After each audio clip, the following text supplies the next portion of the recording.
கரூர்லேருந்து நாமக்கல் போயிட்டுருக்கோம்.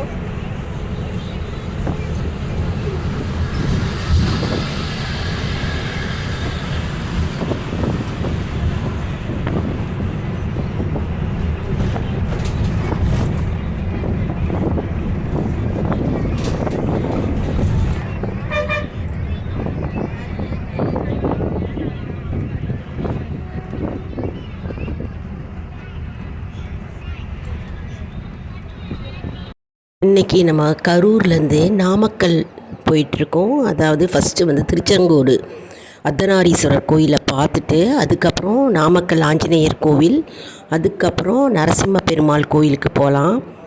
நம்ம இப்போ திருச்செங்கோடு கோவில் அர்த்தநாரீஸ்வரர் கோயிலுக்கு தான் அங்கே போயிட்டுருக்கோம். நம்ம அதாவது இது திருச்செங்கோடு என்ற கோவில் மலை மீது, நாமக்கல் மலை மீது இருக்கிறதுங்க.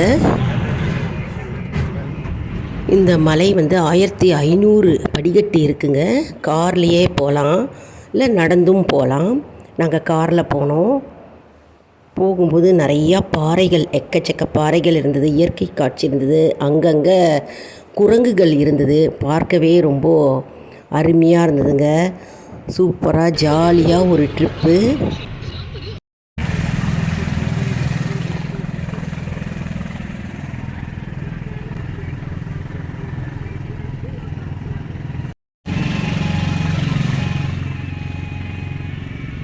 மலை மேலே போகும்போதே த்ரில்லிங் எக்ஸ்பீரியன்ஸுங்க. திருப்பதி மாதிரி இருக்குது. நல்லா ஜாலியாக இருக்கும். காற்றும் இருந்ததுங்க. நல்லா காற்று வீசித்து, வெயிலும் அடிச்சுது. ஆனால் வெயில் தெரியல, ஏன்னா மலை மேலே போகிறோம் இல்லையா, நல்லா காற்று வீசித்து. அதனால் போகும்போது த்ரில்லிங்காக இருந்தது. இப்போ நம்ம கோவிலில் ரீச் ஆகிட்டோம், போய் சேர்ந்துட்டோம். அங்கே தங்கத்தேர் ரெடி பண்ணிகிட்டு இருந்தாங்க. தங்கத்தேர் பூஜை நடந்துருந்ததுங்க. அந்த தங்கத்தேர் கோவிலை சுற்றி வலம் வருவதற்காக ரெடியாகி கொண்டிருந்தது. அந்த காட்சி தான் நம்ம இப்போ பார்த்துட்ருக்கோம்.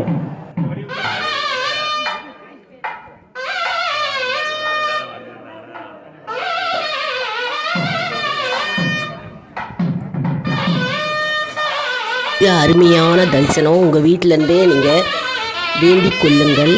அர்த்தநாரீஸ்வரரை பார்த்தால் கணவன் மனைவி சண்டை நீங்கும், மற்றும் திருமணம் விரைவில் நடைபெறும், மற்றும் குழந்தை பாக்கியம் கிட்டும், மற்றும் நம்ம வீட்டில் மங்களகரமான நிகழ்ச்சி நிகழும் என்பது நம்பிக்கை.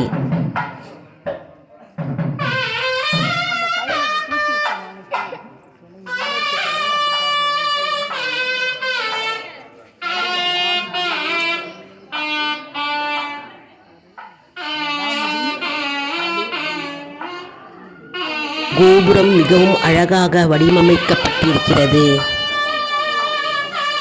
இன்னும் சற்று நேரத்தில் இந்த தங்கத்தேர் கிளம்ப ஆரம்பிக்கும்.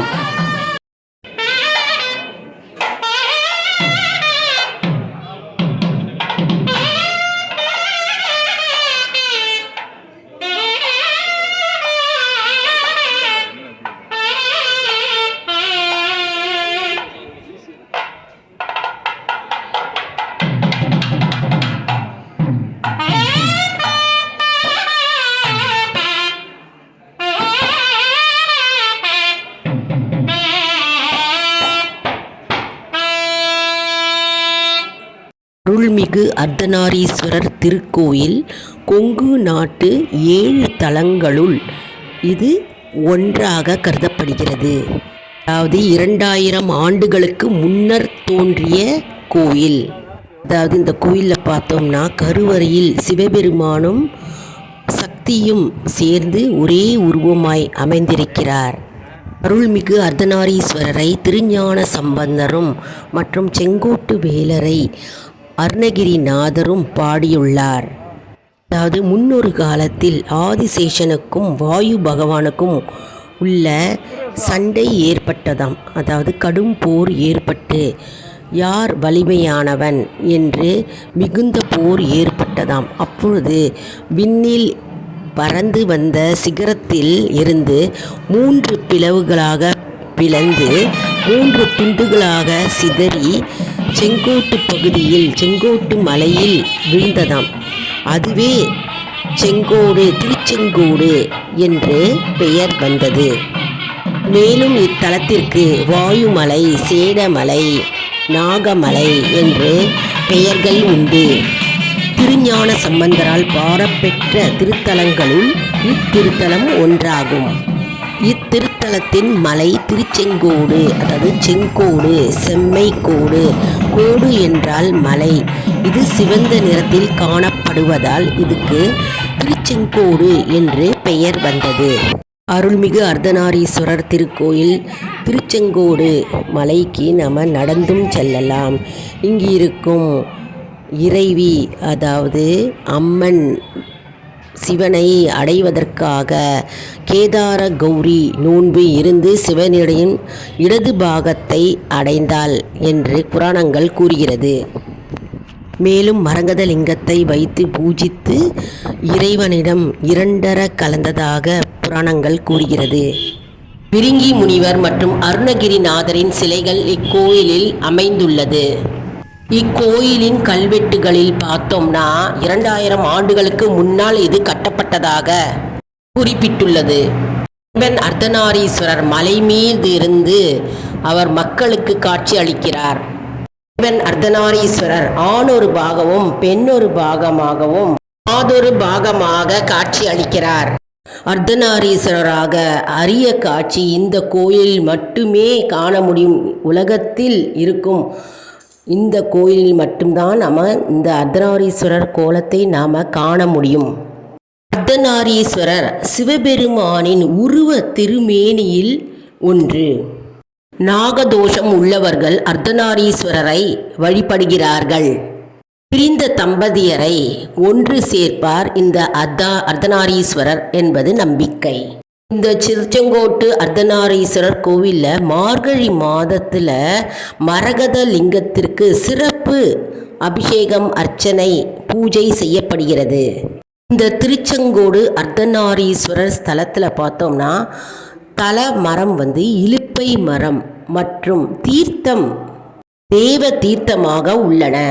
இந்த சிவனும் சக்தியும் சேர்ந்த ஒன்றான சிவபெருமான் அர்த்தநாரீஸ்வரர் கோலமாக நிற்கின்றார். அதாவது சமநிலையில், சிவனும் சக்தியும் சமநிலையில் இருக்கும் கோலமாக காட்சி அளிக்கிறார். அதாவது இந்த அர்த்தநாரீஸ்வரர் கோலத்தை பார்த்தா சிவன் பாதி சக்தி பாதி.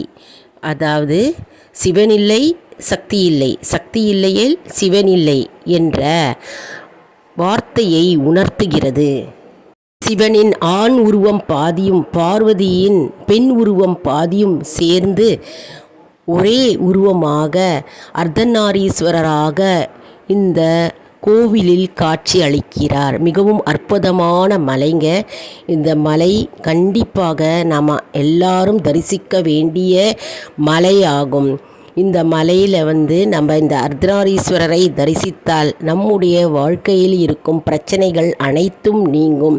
பிரிந்த தம்பதியர் ஒன்று சேருவார் மற்றும் திருமண நிகழ்வுகள் நிகழும் மற்றும் தாமதமான திருமண தடைகள் மற்றும் குழந்தையின்மை எல்லாம் விலகும் என்பது நம்பிக்கை.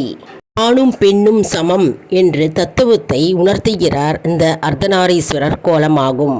இன்னும் சொல்லப்போனால் சிவபெருமானுக்குடைய இடது பாகத்தையே சக்திக்காக தந்தார். சிவபெருமானுக்கு சக்தியாகவும் உலகிற்கு சக்தியாகவும் திகழ்ந்தார். அதை உணர்த்தும் வடிவம்தான் அர்த்தநாரீஸ்வரர் வடிவமாகும்.